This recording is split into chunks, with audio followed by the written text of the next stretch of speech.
Hi, welcome to Here to There, hosted by Carolyn Taketa, former attorney, current small groups pastor, and life coach.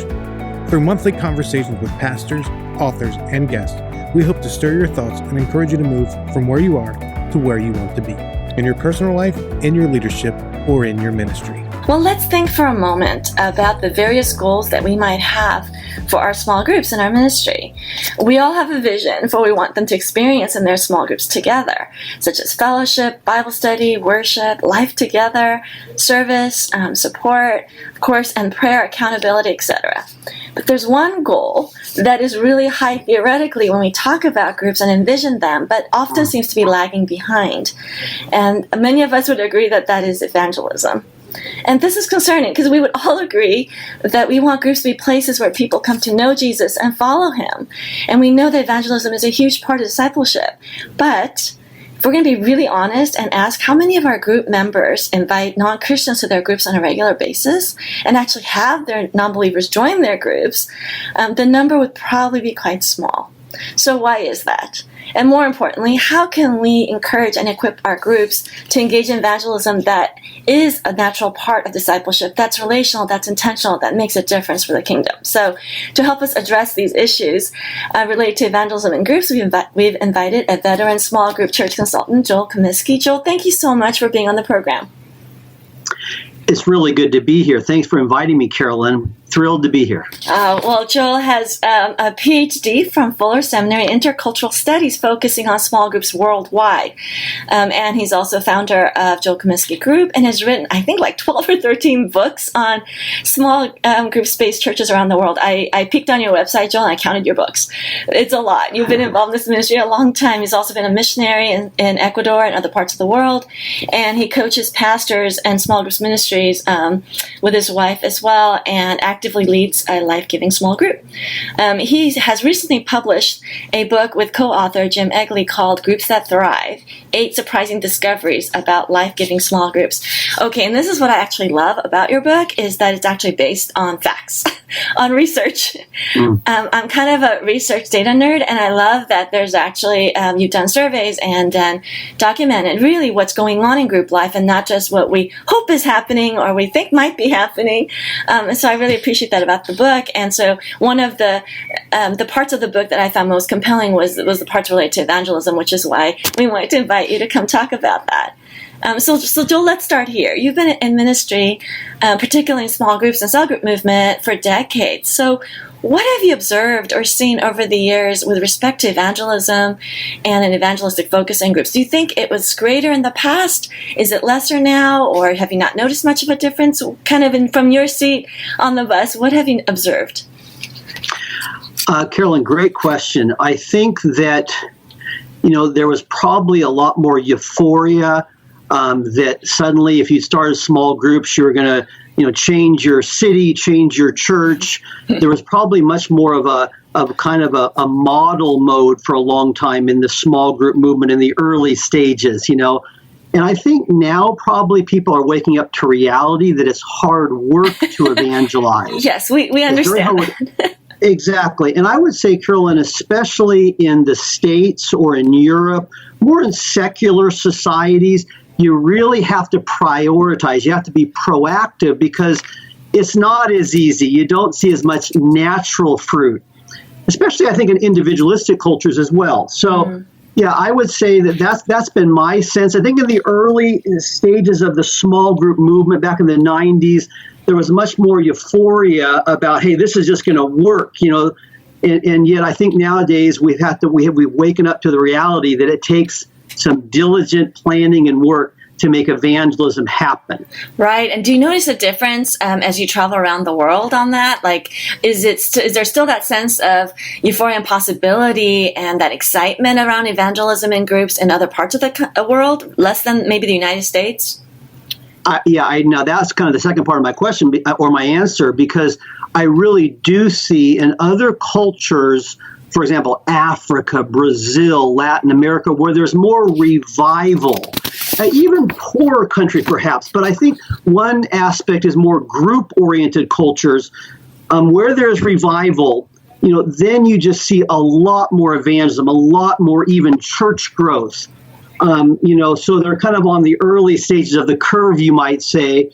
And so, yeah, you do get a lot more evangelism in groups. And so no doubt about it, I think that as I travel around the world, there are cultures that are really doing this thing, and it's a lot easier. But, I've been in the United States for a long time now, and I do realize it's a different world. And now it's not that evangelism should change or the priority of evangelism should change.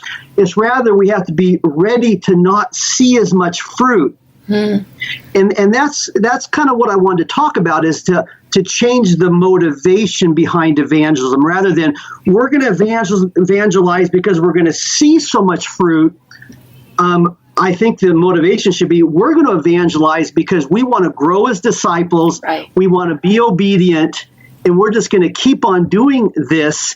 God is going to give the fruit in His time, but we want to be disciples of Jesus Christ.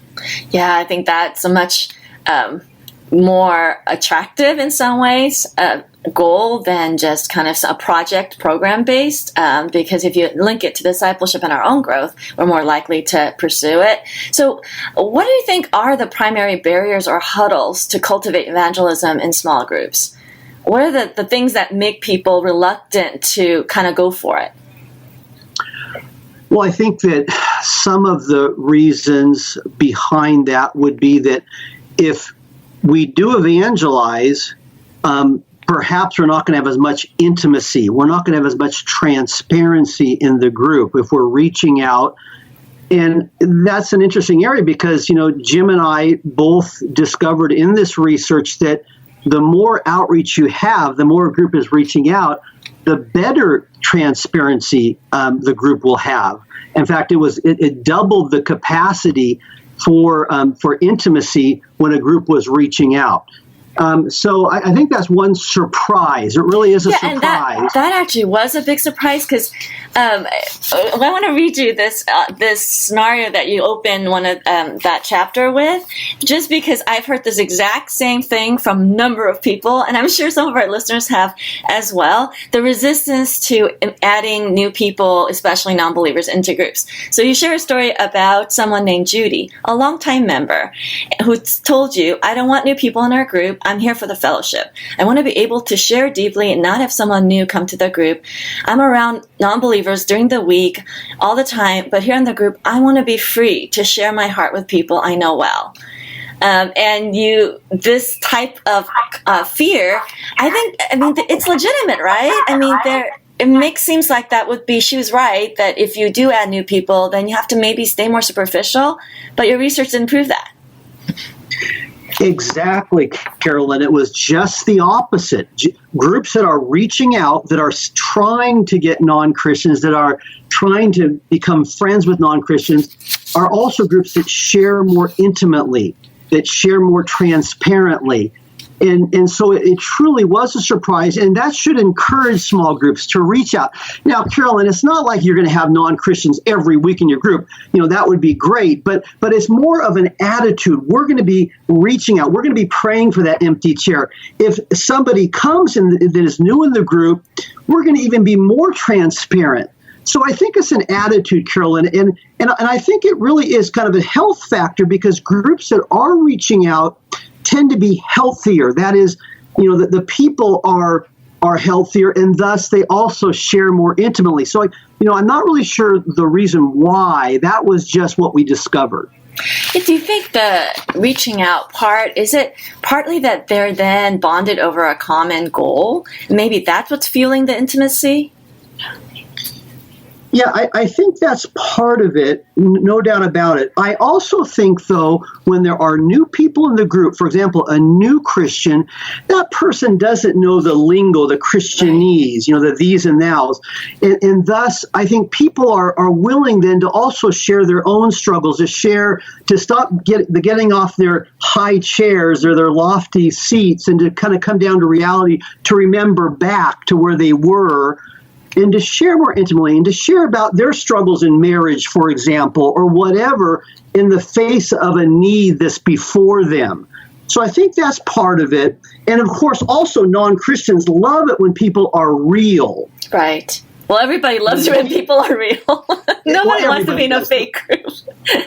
Yeah, no doubt about it. So I think there's a number of reasons behind it, but I think we do need to dispel the myth that you can't be transparent if you're also really reaching out and inviting non-Christians to the group. What about the concern that you have to be on your best behavior? Because if you have a non-Christian that you don't know very well in the group, and say Joel, you brought someone, I've never met this person, we've prayed for this person, I know stuff about them, but I don't want to mess up your witness, so I'm going to behave, be careful about what I say or what I do, because I want to make sure that they get the best possible picture of a Christian. Like, I don't know, I feel like there might be some pressure for everyone to be on their best behavior.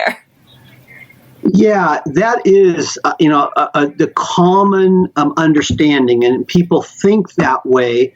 But I really do believe, Carolyn, that it is a myth. It really is a myth, because in reality, when there's a non-Christian, I think we should be ready to share more deeply and be more real and to express our weaknesses.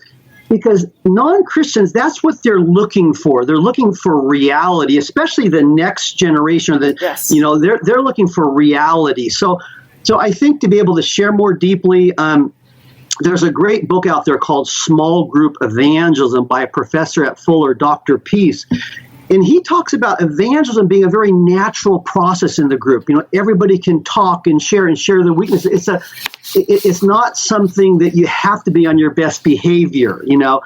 Rather, you really want to be able to share weakness. And I have found that, Carolyn, in my own experience.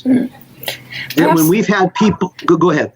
I was thinking, and perhaps another hurdle is if you invite a friend from a workplace, and they come to your group, now you've intersected two worlds, and that could be a little uncomfortable for the person that's doing the inviting. Not that they're necessarily two different people, but now it's kind of like going to someone's, birthday party, and you meet here's the work people, here's the church people, here's their, relatives, and then they all kind of sometimes mesh, and sometimes you see different parts of them.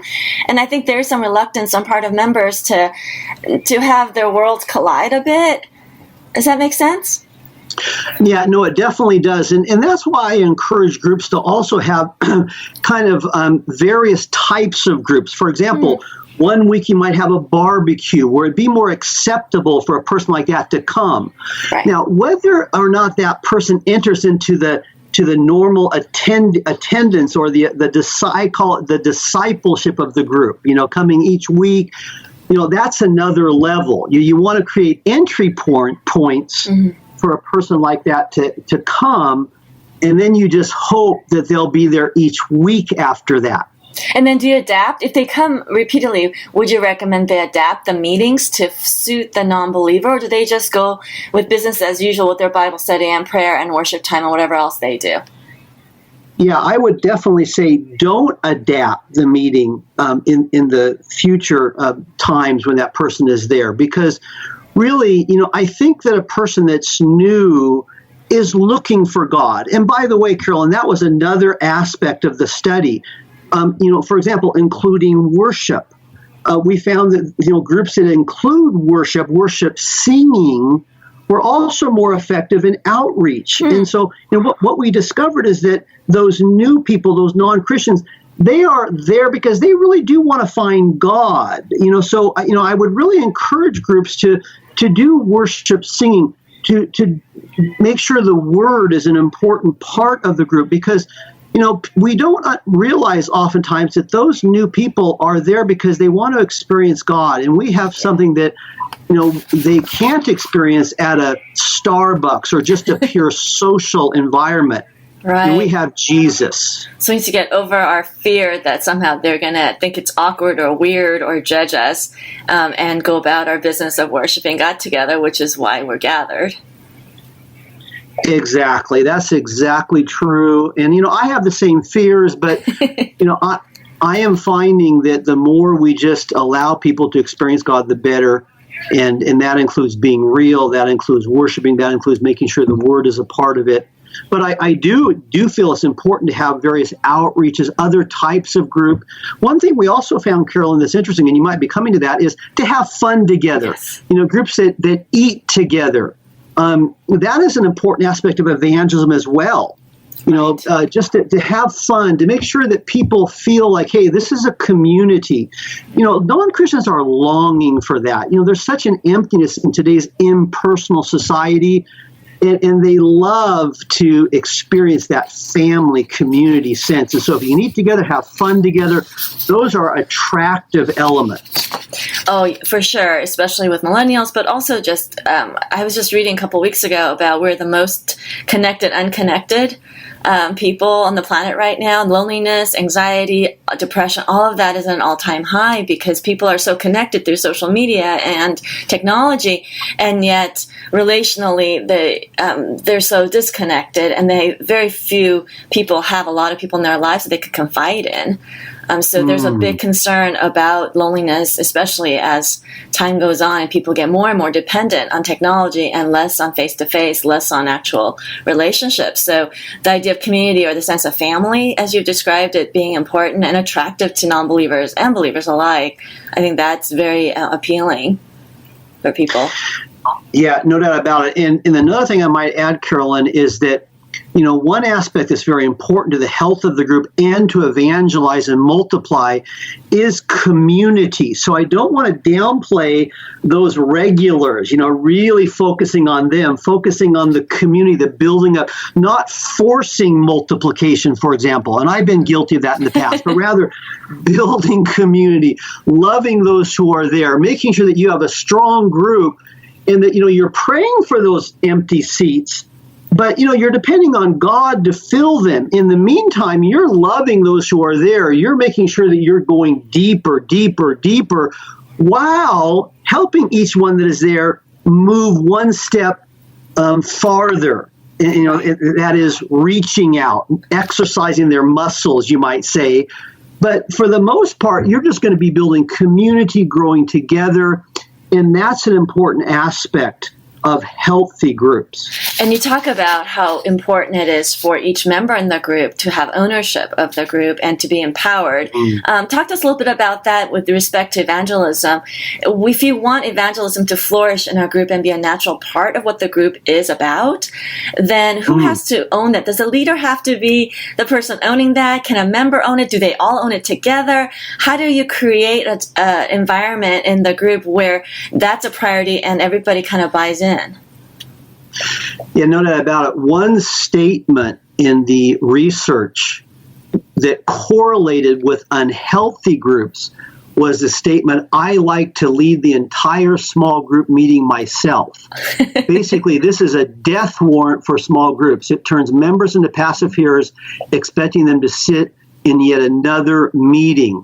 So really, if there was one factor that was key, it was making sure that the people own the group. It's their group. It's not Tom's group. It's not Nancy's group. It's not Joe's group. It's our group.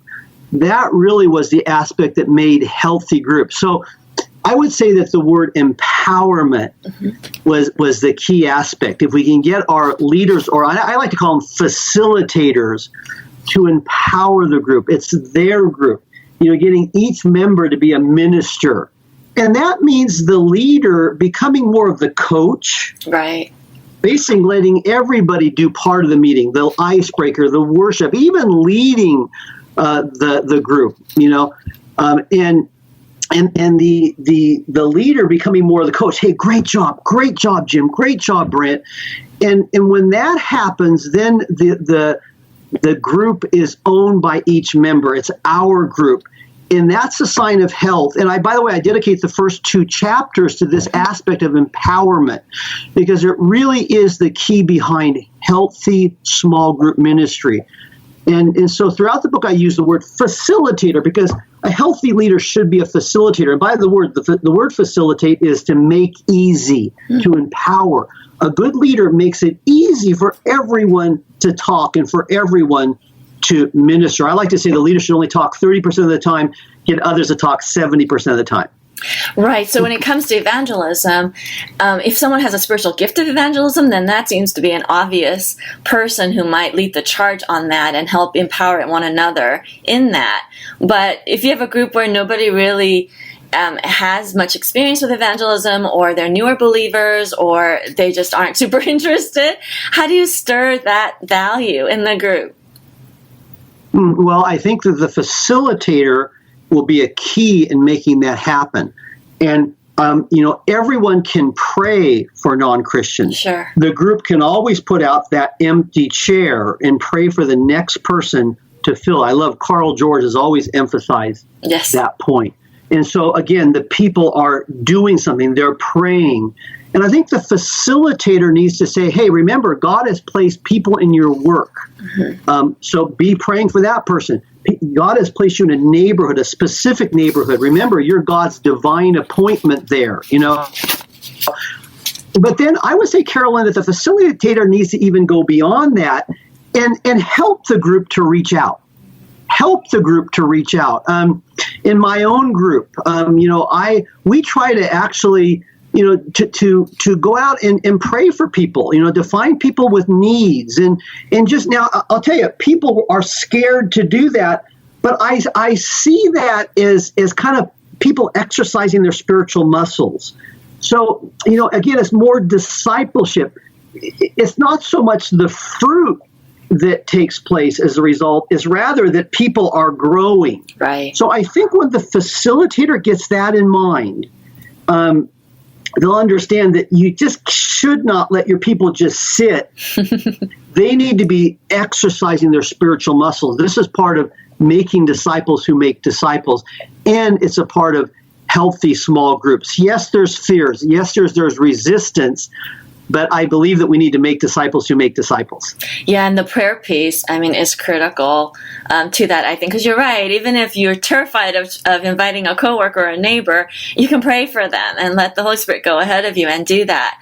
And I love your point earlier about creating entry points that are a little easier to invite to groups. So you suggested like a barbecue, and we're coming upon the summer season, at least in North America, where we're talking about doing stuff outside and having barbecues or pool parties or movies or something. What are some other entry points you think that are helpful? As I was thinking of this, while you think of some, I thought of one as you were speaking. I had a conversation with Steve Gladen a while back, and they do the host model, which requires you to go invite friends and start a group together, which is naturally evangelistic just by its own model. It creates that, and which is such a great idea. And one of the things he says, when you want to launch a bunch of host groups, you want to make sure your curriculum is more skills-based, life skills, more relatable on relationships, is stuff that everyone can relate to, non-believers and believers alike, rather than studying something like Exodus, for example, or something that's more dense or more heavy on the Bible that's harder to relate to. You have to explain a lot. So they try to make sure that when they do the host launches, that their curriculum and their teaching series matches something that's more digestible, easily digestible and attractive to non-believers. And I thought that was actually a really good word if you're kind of gearing strategically for the small group point leader. How do you set it up so that the facilitators and the leaders have success in this? And I think curriculum is one way we can help them. What are some other entry points or some other things that ministers can do to set up systems that will help groups engage in evangelism? Yeah, by the way, I love what Steve Gladen is doing there, and that is a great technique, as it were, to use. Another thing is to make it a goal, for example, that each group has 2 outreach events per year. And so the group is planning, for example, it might be a barbecue, it might be going to a movie together, going to a game together, it might be playing bingo. It could be silly things, but just, a dinner, for example, within the home would be a good one. So I think just holding the leaders accountable for, let's say, 2 outreaches per year, and then finding out what happened. I think another great way is rotating the group. My small group, one of the rotations is in a restaurant, and oftentimes that's a good place to invite non-Christians. So rotation's a great thing to get new people in the group. Oftentimes a host person will have more success in inviting a friend into their home True. than that friend going to another home. So there are various things a group could do, but I think, Carolyn, it's more of a mindset. If the facilitator realizes that this is growing the people, this is helping those people become disciples, it's more of the why of small group ministry. I love that book, Start with the Why. And when we understand that evangelism is really that why of growing as disciples, I think a facilitator will pray that through and help the people to be reaching out. Yeah, the whole why part, what that does too, and you bring it out as well in Thrive, is it takes so many touches. I forget how many you said for people to come to faith in Christ. And it's not just, maybe somebody is one and done. Maybe if you're Billy Graham, it's one and done. And you come to Christ right there on the spot. But for most people, it's multiple people that have touched them throughout their lives and shared something about Jesus with them. And so if we see our groups and our members and ourselves as part of that journey for people, then we don't have to be as focused on the fruit, so to speak, and rather focus on how is this helping our group move forward and become more like Jesus together. Yeah, Carolyn, I really want to stress that point, because when we focus more on the technique, okay, do this and you're going to win so many people, people kind of feel like, oh, I know that's not going to happen. That's not part of my reality. But when the focus is on you are going to be growing. You're a disciple of Jesus Christ. Let's do this together. Let's be disciples of Jesus. The fruit will come in God's time, but we're going to be growing together. And, according to our study, the group will be healthier too as we do that. Well, then it's a whole different motivation, and God will give the fruit in His time. Right. In my own group, we prayed for a long time for 2 empty chairs, and we thought we'd see fruit immediately. We did not. We really did not. But we kept at it because of this why factor. And then suddenly, a long time later, people begin to come. So, we can't force this thing, especially in secular cultures. But we need to realize that God is molding us and shaping us as disciples of Christ. And groups that reach out are healthier groups, according to the study that Jim and I did. Right, and it is sweet when God does answer those prayers and you hang with people for a long time and they do come to Christ. I remember a baptism not long ago where the whole group was up there baptizing with a spouse who was a non-believer, but the wife had been part of the group for years, and he'd been kind of on the fringes, come to social stuff, but not the Bible study. He'd kind of been checking out on and off, rarely attended church, and over time they just continued to include him and love him.